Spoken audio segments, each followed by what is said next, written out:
morning and welcome to this panel. My name is Laurent Massinon and I will be your moderator for today's panel. As concerned my person, I'm partner at DLA Piper Luxembourg. I advise on a regular basis insurance and reinsurance companies as well as professionals of the insurance sector and financial sector on regulatory and transactional matters. The topic of our discussions today will be how does the company culture contribute to an inclusive and safe environment? Our discussion should not last more than 1 hour and will be divided in 7 main sections. I will start with a brief introduction and the presentation of our panelists. Then it will be time to move to a definition of corporate culture, the balance between the legal framework and the company's own rules, the impact of the corporate culture and attractiveness and retention of talents, a key topic in Luxembourg, as we know. And then how can the corporate culture consider all the diversity criteria, key challenges to achieve a greater inclusion and safety at the workplace. And finally, you will be able to ask any question that you may have, and you can do that by using the chat. So as we know, diversity is on the top of the agendas of companies and leaders today, and it's really a great, highly valuable evaluation. As an example, just let's mention the new UK Prime Minister, Liz Truss, who decided to appoint 4 key ministers coming from the underrepresented groups. That's to say that diversity and inclusion are not just a teaser, a way to communicate, but start to be really important, and it was really time for that. And it came because of the pressure of young generations looking for purpose and especially sensitive to ESG and fairness issues. And it's really time to embed those values in our companies. To address this fascinating topic, I will have a panel, so we can move to the next slide. I will have a panel of individuals who kindly accepted to share with us their views about their corporate cultures and how it contributes to build an inclusive and safe environment. How, as organization, can we make a difference and show the way, the path? For today's panels, I have the pleasure to welcome Annick Felten, who is the Chief Risk Officer and member of the Executive Board of Foyer Group, Christian Canou, CEO of Tokyo Marine, Amandine Mott, General Manager and CFO at CNA-RD, and Daphne Roseux, Senior HR Business Partner at DLA Piper. So I propose to start with a round of introductions, so all of the panelists will be entitled to give you more insight about themselves and why diversity and inclusion is so important for them and for their own entity. So let's start with Daphne. Good morning, everybody. Thank you, Laurent. So my name is Daphne Roseux. I'm in charge of the human resources at DLA Piper Luxembourg. DLA Piper is a global law firm with offices in more than 40 countries. And today we have a population in Luxembourg of 90 people. On a more personal note, I have 15 years of experience in Luxembourg, mainly in the banking sectors. And today I'm very pleased to address this subject that is not only an HR subject. Thank you. Thank you, Daphne. We can continue with Christian. My name is Christian Canou, and I've been the CEO of Tokyo Marine Europe since 2020. Diversity and inclusion are very important to me for my personal history. My mom is Italian and my father is African from Sierra Leone. I was born and grew up in Italy, and growing up as an half African in an almost 100% white society as Italy was in the 1970s and 80s was really a first-hand experience of being a part of a minority and feeling different. At the same time, however, I've also experienced the benefits of being part of an inclusive society as the Italian society was back then. So I know from experience what it means feeling different and the importance of inclusion. Thank you, Christian. We can move to Annick. Good morning, everybody. So my name is Annick Felten, and I'm the Chief Risk Officer at Foyer Group since 2020. And I'm the first and so far the only woman in our executive committee. So Foyer is a local insurance group. Most of our entities only sell insurance in Luxembourg. Our teams would say are rather regional as opposed to the fully international employee base you may find at the other panelists' companies. previously in my life, I was a member of the executive committee of the Luxembourg Insurance Supervisory Authority, also for more than 20 years, so I have a certain age already. But that experience gave me the opportunity to work in a truly international environment where diversity and inclusion never really were a big issue. It was daily practice. So we had mixed teams from gender perspective.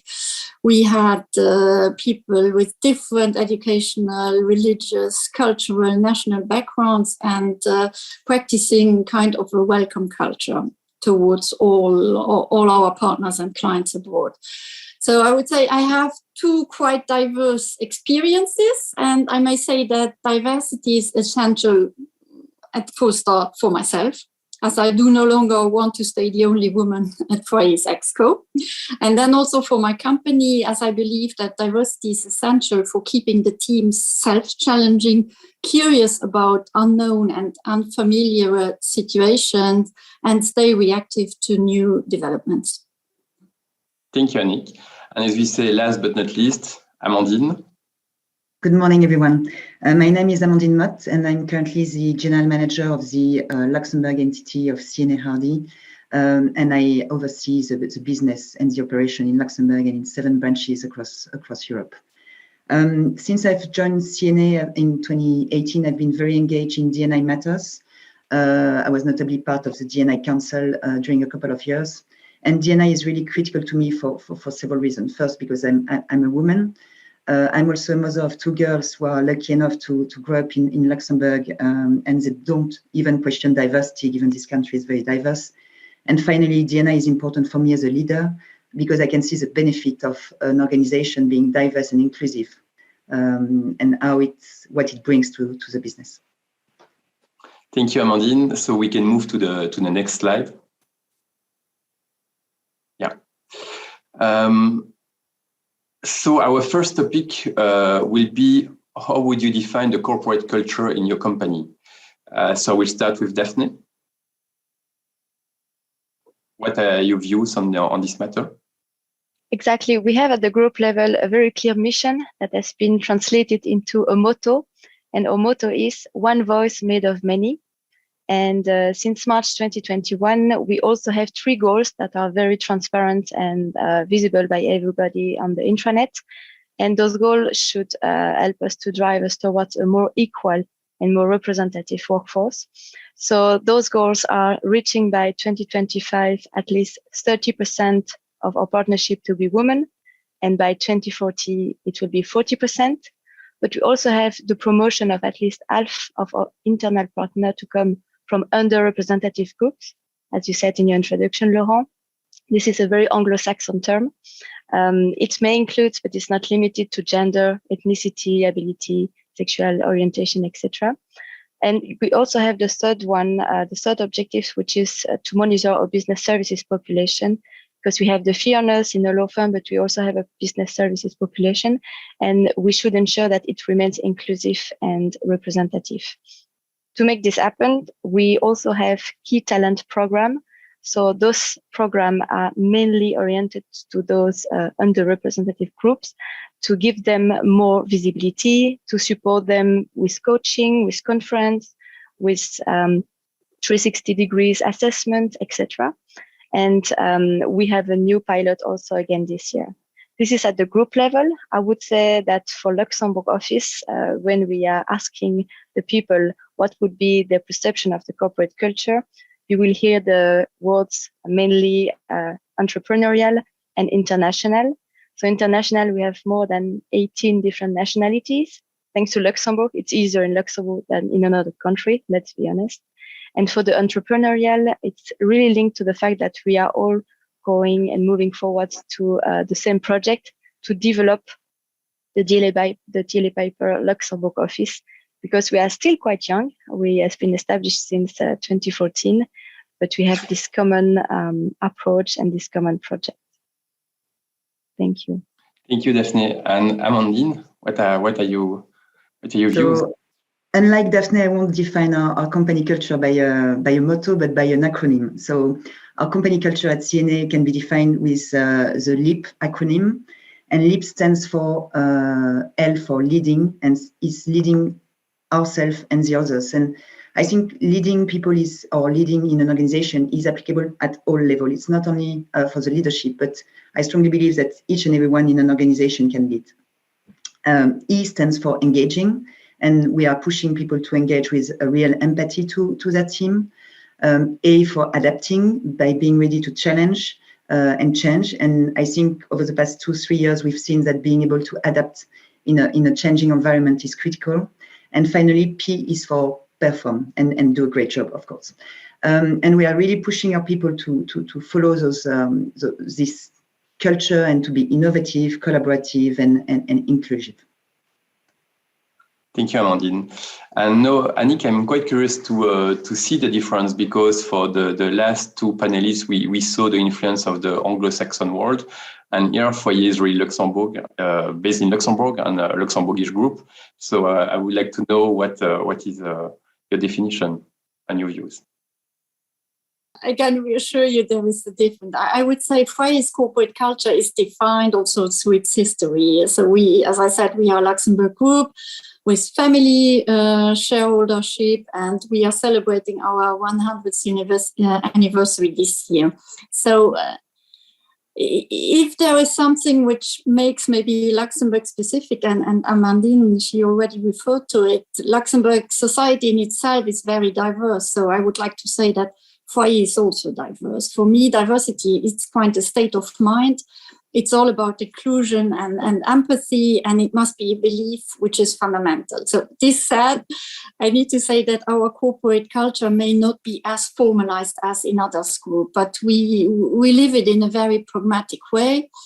It's all under construction based on recent legal and regulatory evolutions in terms of ESG also, and our group needs to become aware of what our weakness is and conscious of what we understand by diversity and where we want to go. And currently we are analyzing gender equality topics because there we see also we are lacking behind. So what we have, however, defined is values which guide our business and maybe define us more to the external world. So it's what every group has. It's integrity, excellence, independence, innovation. But the fifth criteria for me is trust. And I think to have all the people aligned to these external values is really that these values also need to be lived in-house. And trust is the best value for me to apply it externally, but also internally. And we translate trust in-house. I believe that it means trust in the employer, respectively in the manager, which means that our employees, they need to feel in a position that whatever gender they are, what background, whatever origin they are, they need to feel to being part of the team and contributing to the success of this team. And I think what is particularly important in that people need to feel comfortable that they can express their opinion. And this is for me the best value that expresses our corporate culture. Thank you, Annick. It was really interesting. And perhaps no question, because Tokio Marine is quite an old Japanese insurer group. And I would like to know what is the difference and the Japanese influence that you can have within your structure in Luxembourg. Indeed, Laurent. In order to define Tokio Marine culture, I need to provide first some historical context. Sorry. Tokio Marine is the biggest Japanese insurer, and today we have 40,000 employees in 38 different countries. However, until 2007, Tokio Marine was mainly a Japanese company. And what happened over the last 15 years is that Tokio Marine has grown through several carefully chosen acquisitions, and it transformed itself into an international group where 30% of revenues and employees are coming from outside of Japan, but we still have a shared culture. And I'm not exaggerating when I say that our corporate culture has played an important role into the successful transformation. So now defining Tokyo Marine culture, to say that Tokyo Marine culture is built around the to be a good company vision, which means that as an organization, our daily focus is on doing the right things and always acting for the benefits of our customers and society. I mean, please don't take me wrong. I mean, like for every private organization, profits are clearly important, but we really think that they should not be the main drivers of our action. And at the same time, also, we think that by putting the benefits of our customers and society first, the long-term profitability of the organization will also be achieved. So the To Be a Good Company vision was introduced around 10 years ago by the then CEO of Tokyo Marine Group, Nick Nagano. At the time, Nick was inspired by a response of the Tokyo Marine employees to the earthquake and the tsunami that hit northeast of Japan in 2011. And Nick was really impressed by seeing, the passion and the dedication of the Japanese employees, to the Tokyo Marine employees, to help customers that lost everything. So we thought that we really had the right culture, and he wanted to define it. And he came up with this slogan, To Be a Good Company, that then was transformed into our vision. And clearly, I could spend hours talking about To Be a Good Company. But if you want to find out more, I suggest you Google it in Tokyo Marine and To Be a Good Company. You're going to find plenty of information on our website. Thank you, Christian. I think we've got already plenty of insights, and thank you very much for that. Now it's time to move to the next slide. So the legal and regulatory framework. So as lawyer, I will try not to swallow this topic, and I will just make a brief introduction, and then I will hand over to Daphne, who is really an HR specialist. But in a nutshell, so in Luxembourg, racism and discrimination are criminal offenses. So it's really a key element that applies not just at the workplace, but everywhere. And it's really important to mention that. Next to that, we've got various laws, and one that is really important. And I remember we had a few discussions during another event a few months ago with the minister in charge of this matter.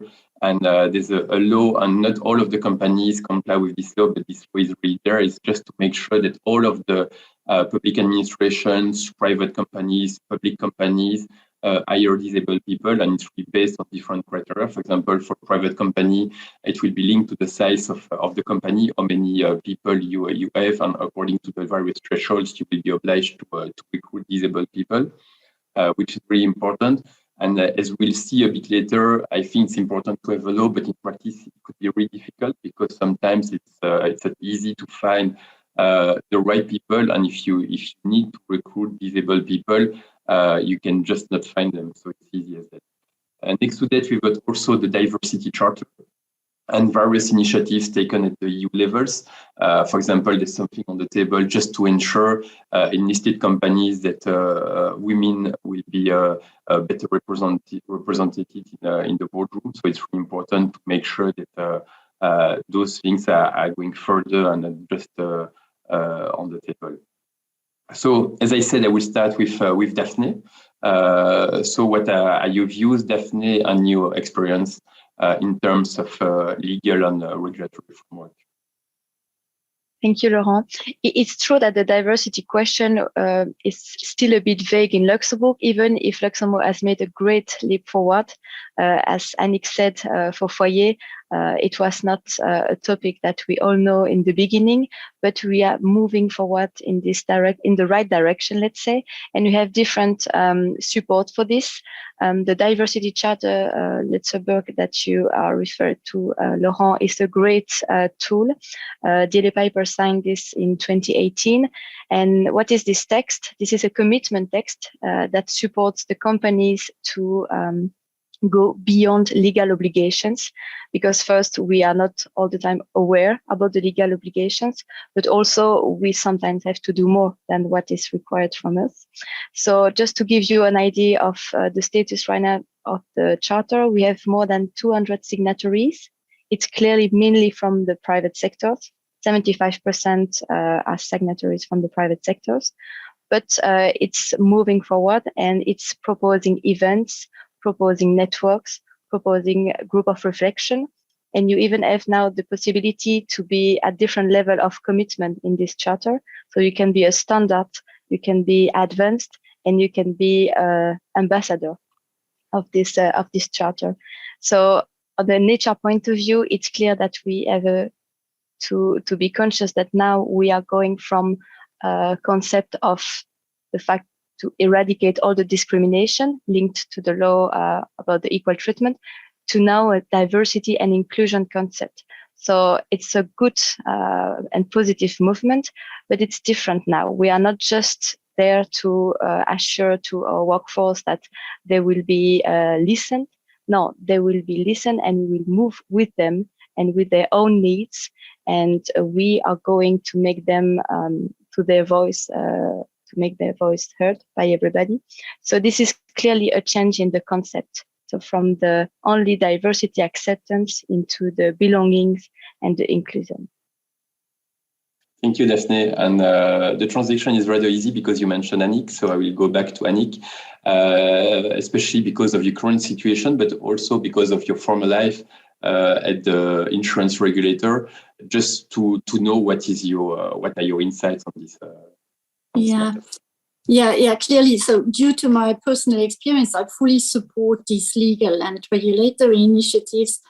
I need to say that currently I'm suffering quite a reality check. Whereas in my former professional life, I had a completely equal team, because I was also in the process of building a team, and there were a lot of candidates you could choose among. But I need to say, a group like Foyer, existing for 100 years now, of course, your teams are in place and you have good people you want to keep. So it's impossible to recompose your team in the short run. And in addition, also, I think there is an external constraint in Luxembourg. Luxembourg labor market is quite difficult for certain professions. And for instance, one of my teams, they are actuaries, and the labor market is simply dry on actuaries, I would call it like that. So there is no possibility to choose for one position between two equal candidates, and taking the one that allows you to increase maybe diversity in your team. And you generally only have, in the end, one candidate left. And after having discussed salary, home office, consideration, and extras, it really becomes painful to find the right profile.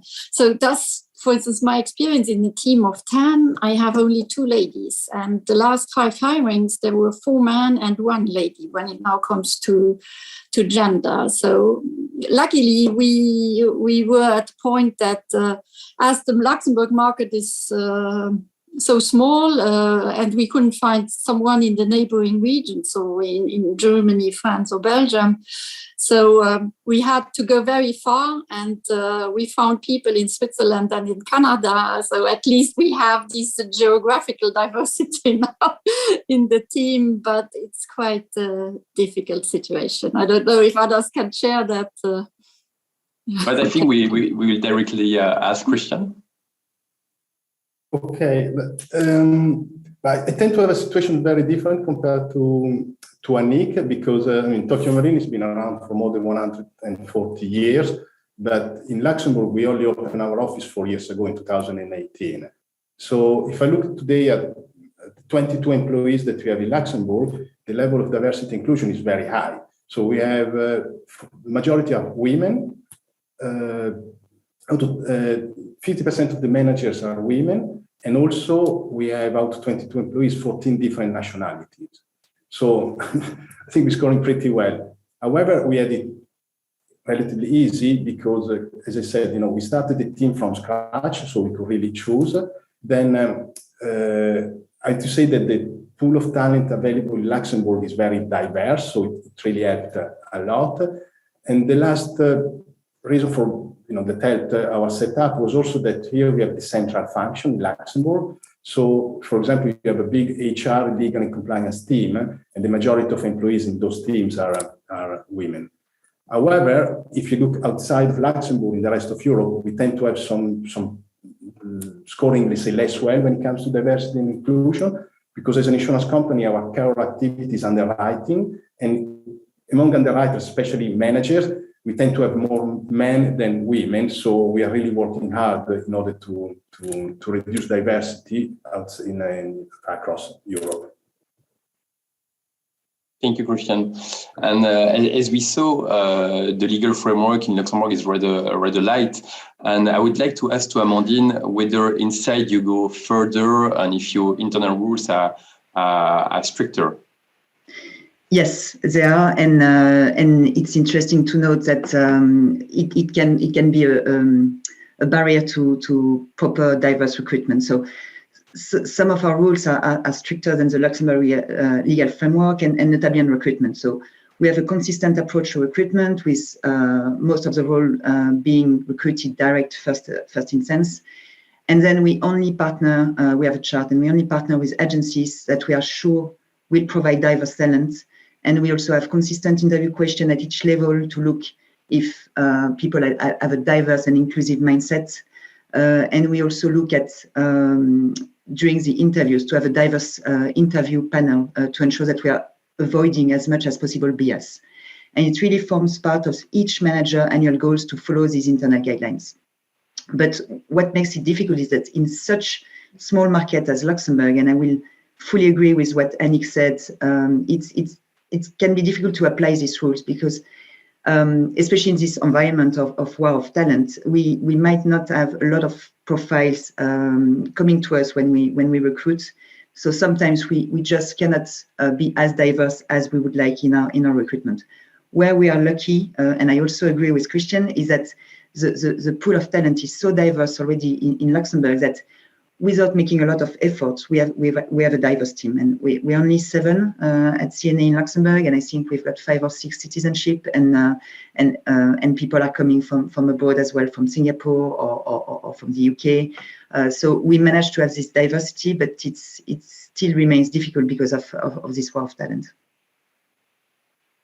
Thank you, Amandine. So we can move to the next slide, our next topic. So we saw that it's really difficult to recruit people. It's rather dry in terms of people that would be available. So do you think that corporate culture could have an impact on attractiveness and retention of talent? And I will continue with Amandine. Yeah, and so as I was just saying, there's really this war of talent, and with a high demand for the same kind of profiles, we are all looking for key functions. A position under Solvency II. And so companies must really be intentional in their employee brand proposition to attract and, more important, retain the right talent. We are spending a lot of time to grow our people, and so retention is key. And we also see with the new generation arriving on the market that they are not seeking necessarily the same value as the previous generation. So companies really do need to make an effort to understand that, otherwise they won't be able to retain those young talents. Thank you, Amandine. And Annick, do you have something to add on this matter? I fully agree. If we speak of attracting and retaining talents, we of course speak of the younger generations also. And everyone can see that they are choosing their employer on different criteria than we may have done at some years ago. And I think they are more expecting work organizations which allow them to reconcile private and professional life. They want to have maximum flexibility in terms of opening hours. And of course, their occupation needs to make sense for them. And I think considering all of these individual criteria, it makes it quite challenging also for the manager to make the team work in the end and to retain these talents. And for me, flexibility in the work organization, it has its limits. I need to say we need to make this team work as a team. And so this often only goes via physical presence in the office. So what we try to do is to propose those people activities outside the strict professional framework. So to allow them to find a better balance, which linked activities linked to their job, of course, to their employer, but which are not directly linked to their daily occupations. And so this can allow them to invest themselves to personal choice they make, and which is not linked to their direct hierarchy in the job. So these are projects on innovation, ESG, etc. So we try to to strike the balance by that way. Thank you, Annie. And as I'm always curious, I would like to touch base on the best practices, not just to have some ideas for ourselves, and that's why we will start with Daphne. But I think it's always important to know what the market is doing. In fact, so Daphne, perhaps you can share your experience on this topic. Thank you. When we did this preparation with the panels, we thought it might be a good idea exactly to share some practice, good or not. At least we found one that we would like to share, and this is the hiring committee. So at DLA Piper, we have a weekly meeting with fixed stakeholders from business services and from fee earners part, and we are reviewing all the CVs that have been pre-screened. And we realized that the fact that we were sitting all together once a week to review the profiles that we were receiving, this initiative has enabled us to identify three goals. Three successes. The first was to limit the selection bias, because when you have to explain in front of others why you would select or you would not select this profile, you have to express some potential prejudices or something you are thinking but you cannot express. And this is also interesting to understand why you cannot express this. So first of all, this enables us to limit the bias. Then each week we are questioning ourselves about our corporate culture of today and of tomorrow, because by the selection of profiles, we are making some choices that will bring the company into one direction. So this is a very great opportunity to exchange and to understand also how is the perceptions from others. So that's the second one. And on a more practical way, pragmatic way, let's say, this is quite efficient too, because it means that once a week, every CVs, every profile that has been pre-selected is receiving a status, like we are continuing or we are not continuing together. So this hiring committee was a surprise to me when I joined DLA, because I considered at the beginning that it was a lot of time given by different kind of profile from the company to invest. And at the beginning, I was thinking maybe we can reduce the stakeholders there, the number of stakeholders. And after a few months, I realized how interesting it was at different levels. So hiring committee is potentially a very good practice to share with you. Thank you, Daphne. And perhaps, Amandine, what are your best practices? So we have a lot, but I will focus on a few. And to make a parallel with Daphne's hiring committee, we have kind of talent screening at CNA, and we are really using this as a forum for leaders to go through our people and to really spot the talents. And for these talents, we will try to push them to grow internally. And it's why we have one of our key aim in the company is to have 25% of all vacancies filled internally. So it's really to give room to people to develop themselves and to grow within the organization. We have also some leadership development programs around our leap culture that I was mentioning previously. And of course, the hybrid working is critical for us, that because we realize that post-COVID, the need of our employees have changed. So we have adopted this hybrid working. And finally, and I think it's very important, and I'm making reference to what Annick was saying previously, but we are also given some opportunities for people to work together, but not necessarily in a working environment. And we're really trying to push a culture where we spend quality time together. And every year, every CNA employee receives 1 day paid volunteering day, so that they can choose in a small group or in an office, they can choose one thing they want to do together to do some charity with their colleagues. Thank you, Amandine. I don't know if Christian or Annick, you would like to share your best practices as well? Or if you think that everything was covered? Just to what Amandine and Daphne have said, I mean, we tend to do, to share best practices, and we tend to do similar things. A lot of focus on nurturing the existing pool of talent internally, through initiative like, good mentoring program, or really stress the importance of diversity in succession planning.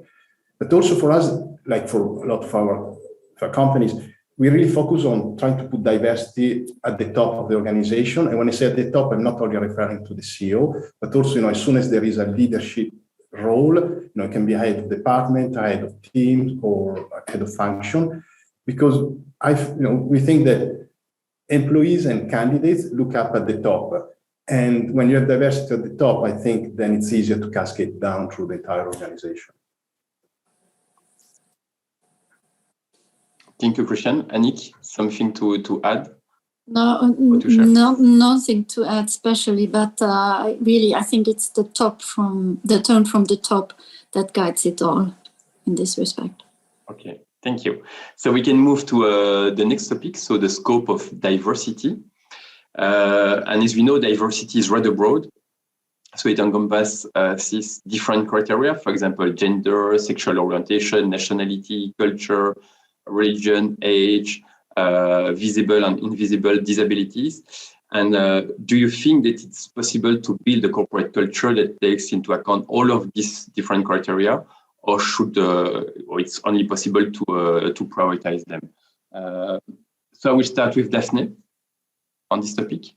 What is your position on that?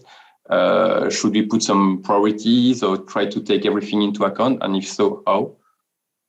It's a tricky question, because obviously we would like to support all the different diversity and inclusion underrepresented groups, but on a pragmatic way, what we made as a choice at DLA Piper is to create committees.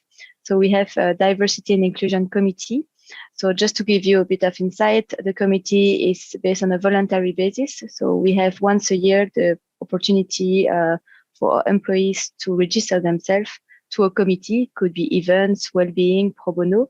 And since 2021, we have the Diversity and Inclusion Committee. So they are suggesting initiatives, annual plans, defined topics that we'll focus on. For example, last year it was with a focus on the disability and the social background. And as examples, we have had internal stakeholder. So we had a board member who explained how did she succeeded in a successful career path with a challenging social background. But we also had external stakeholder with the first lawyer in France who has deaf disabilities. And it was so interesting to us that we decided to convert an internal event into a client event, because we also have this responsibility to give to our clients some insight about what we are doing, but also what the diversity and inclusion concept is. So this committee is really active, and it makes things happen, let's say, because it's very good to have a lot of policies, a lot of procedures, a lot of figures, but from a pragmatic way, we need also people to make things change on the daily basis.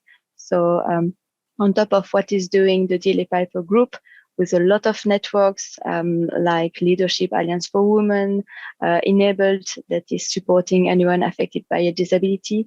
A lot of networks exist, but we also have a local support with this committee. Thank you, Daphne. And what about Annick? Yes, as I said, in Foyer, we are work in progress, and currently we are focusing a lot on how to have more women access higher positions, because we are clearly lagging behind.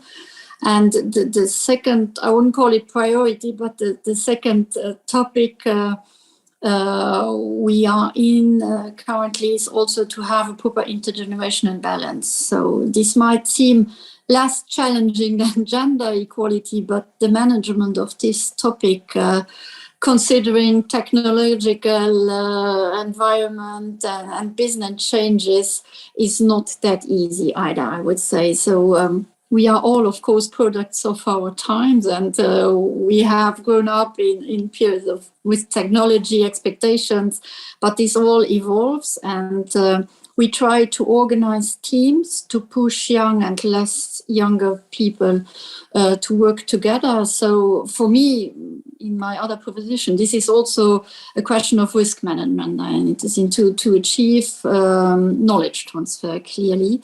And so we simply mix it up, and we keep it comfortable. We have a pragmatic approach. So we may have built teams of two, with a younger and a senior one, so that it's a win-win situation for both of them.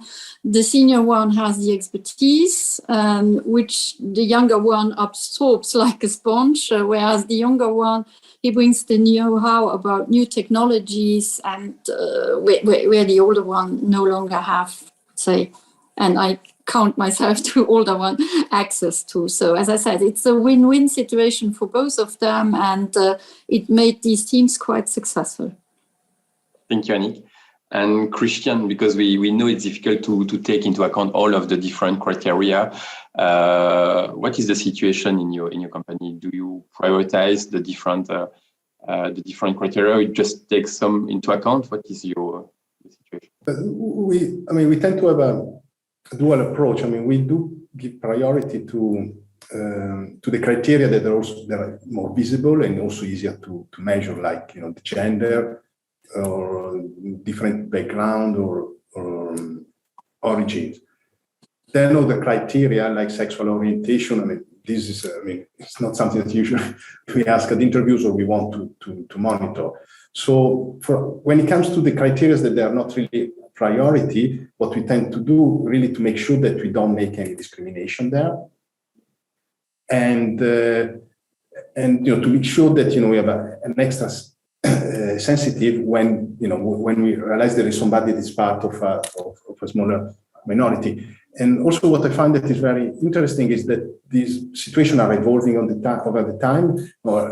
I remember, for example, when it comes to food, the first time I heard about somebody being vegan, and to make sure that it was a while ago. Now it's kind of more not mainstream, but it's more common. But also I remember, for example, 10 years ago, the first time. So I was managing an underwriting team, and so we had a candidate that we liked a lot for an assistant position, and the hiring manager came to me, said everything is fine, but there is a but. So what's the problem? And the manager told me she has a tattoo. It's a visible one. So I remember very clearly, because in my generation, people have tattoos, but they are kind of discreet. And then came the new generation with something new. They are very visible tattoos, and again now are pretty common. But then the first time, we had kind of take a decision. What do we do? And we took the decision to hire this person. It was the very good decision, because she's still with us and she's been doing great over the last 10 years. So I just shared this anecdote to say that you can have a lot of policies, but then you find yourself in front of a new situation, and the idea is to try to always to keep your mind open. Thank you, Christian. But I think all of us went through this issue with the visible tattoos, and the first time it's not easy to handle. It's true. Amandine, because CNA is a huge group, and you are almost everywhere, and I assume that it should be rather difficult to deal with the different criteria. And what is your approach on this matter? Yeah, no, definitely. Given that we operate in different markets, it can be difficult to be 100% diverse and inclusive. We have a global policy, but diversity or inclusion can mean different things depending on the country where you operate. So, but I would also like to point on inclusion, that I think inclusion does not only mean inclusion of diverse profiles within a team located at the same place, but it's also meaning inclusion of spread small teams across Europe to the wider organization. Sometimes we are facing challenges that where we have a dominant group might not be very diverse. It makes it difficult to really includes smaller groups spread across the geography. So I think the best way to address this is really by pushing for more interaction and collaboration between the various groups, so that to ensure that everybody is included, and even people being very diverse from the dominant group. Thank you, Amandine. So we can move to the next slide. So the key challenges to achieve a greater inclusion and safety in the workplace, because lots of things have been done, but we know that plenty of things remain still there, ongoing. So I will start with Daphne. Many things have been shared today, and thank you for this. So key challenges are everywhere, but we're on the right direction. So let's have a positive mindset on this. And when I prepared this exercise, I discussed with a colleague, and she told me a quote of a diversity author that I will share with you, because this is very visible to me, and I think this is the direction we are moving on. So the quote is: "Diversity is about being invited to the party. Inclusion is being invited to dance." And I think this is clearly the direction we have to say now. It's to be over this first step. So it's fine. We are all conscious about the fact that we are all diverse, but now we have to dance together. And we have prejudice about others. And if we are aware about the prejudice, then we will have a better control of the reaction and on the action. And the key challenge for tomorrow is really to be aware and to control our reaction, to be with the right mindset behind. So we acknowledge we have all different needs, but the common goal, and this is maybe something at JLA Piper Luxembourg we would like to emphasize, is this project related to the entrepreneurial mindset we have. And we have 18 nationalities. We have more women than men. We have part-time. We have a lot of women at a certain level in JLA Piper as a council, but as partner we only have 2 women, which is already good, but not sufficient. So we have some key challenges for the future, but I think that if we have the right mindset, the rest will follow. So this is a positive message for the upcoming events, let's say. Thank you. Thank you. But I think the quote of Verna Meyers was really interesting, but I'm pretty sure that some people would feel included without being invited to dance. But I think it depends on the person. You can refuse to dance, but at least you receive the invitation. Yeah, so exactly. Maybe not let's dance, but let's send invitations. Exactly, yeah, exactly. So Christian. To that, go ahead. So I wanted to just to add, as a main challenge, is that society, everything is always changing, and also when it comes to diversity and inclusion. So for me, the main challenges we are seeing now in these days is that there are some progressive policies that want to promote diversity and inclusion that they can also have unintended consequences. So as an example, the working from home. It's perfect because it allows a lot of people to continue working for a company and gives a lot of flexibility. However, we realize that when you work from home, you are less in the office, and all of a sudden you become less visible. And then, especially when it comes to progressing to your career, to be less visible, it doesn't help. And also a lot of networking events, they're also around being present. So this is a big challenge. The idea is always, as an organization, to be vigilant and to make sure that, you keep monitoring if your policies don't have unintended consequences. Thank you, Christian. Amandine, something to add in terms of challenges that we are facing and will face in any case? I fully agree with Christian. I think the greatest challenge for the coming years is to have really our company culture reaching out to everyone in the organization is this hybrid model, hybrid way of working, because with hybrid model and small teams, it can be very difficult to spread this company culture and to really encourage people to share and to grow in the organization. It's more difficult, I think, to grow in the organization when you stay at home all week long, rather than exchanging with your managers or your peers in the office. So it would be really, I think, the biggest challenge we will face in the coming years. Thank you, Amandine. Annick? Yes, maybe add something short from the angle of a local company. So diversity and inclusion is really based on trust in the unknown and also about communication. So everyone needs to understand that we need each other really to succeed. And I think sometimes this requires really change in the mindset. Yeah. So thank you very much. So it's now time to move to the Q&A session. So I receive a few questions, and the first one is linked to one sensitive topic, is the quotas. And what is the view of the panelists on quotas? For example, I mentioned the initiative at the EU level for the boardroom, but in terms of, I don't know, promotion or whatsoever, what do you think about putting in place some quotas to say, okay, for example, just to make it simpler, it was not in the question, but I think perhaps it's a better way to handle that, to have, for example, for certain position, one woman, one man, or two women, two men.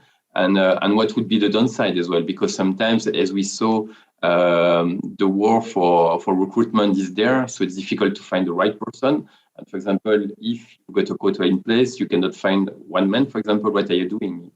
Are you leaving the position open, or what are your views on this matter, broadly speaking?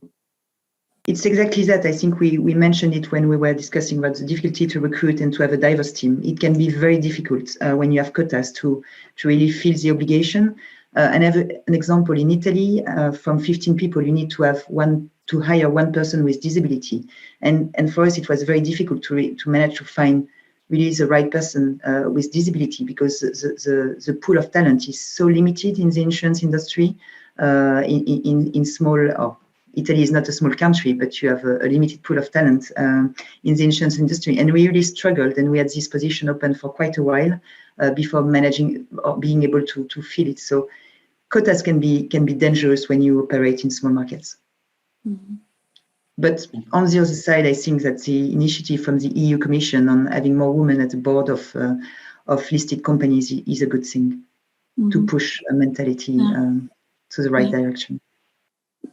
Thank you, Amandine. Annick, you would like to add something? Yeah. I think especially when it comes to gender equality, well, we are not speaking of minority in that respect. It's really half-half. Yeah. But I think quotas make some people maybe more visible.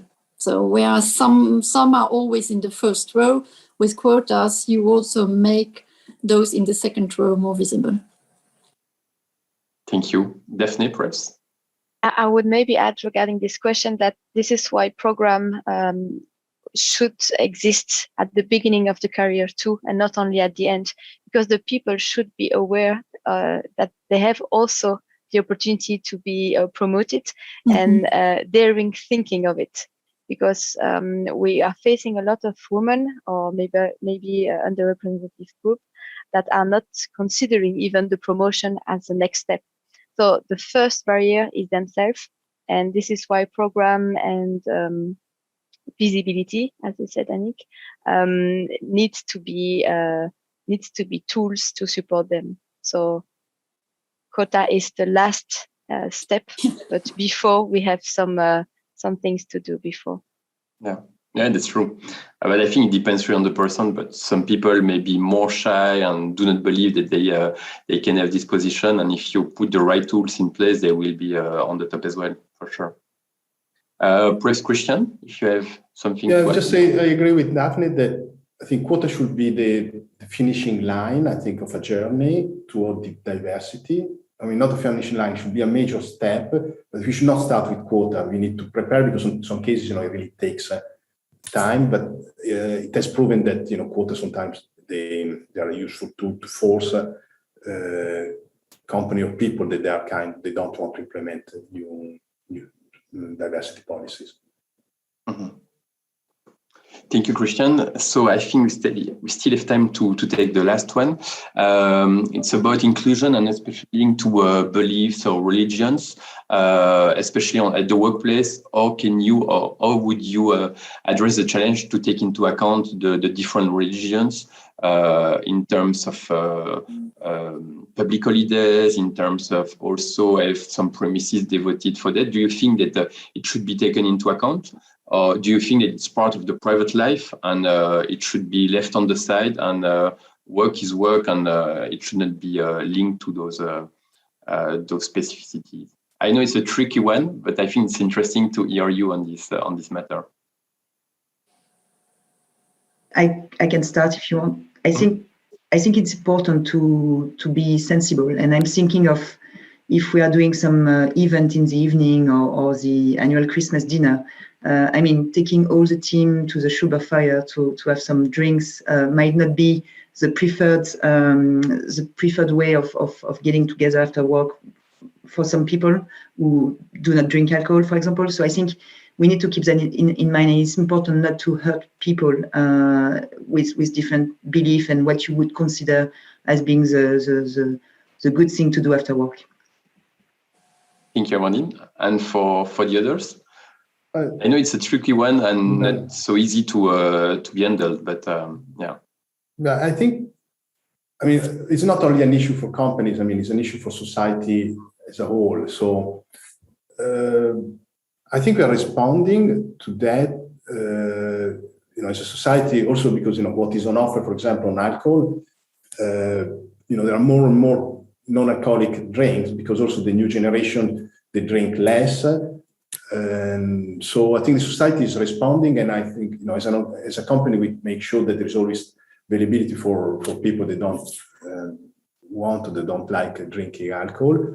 Then when it comes to specific needs, I suggest always we invite people to discuss, to present their specific needs, and then in an office if there is a minority or there is, in any case there is the possibility to satisfy them, we try to do it. Mm-hmm. I think just to finish, we have quick wins. For example, you have always vegetarian food. You are paying attention to the visuals you are using to invite.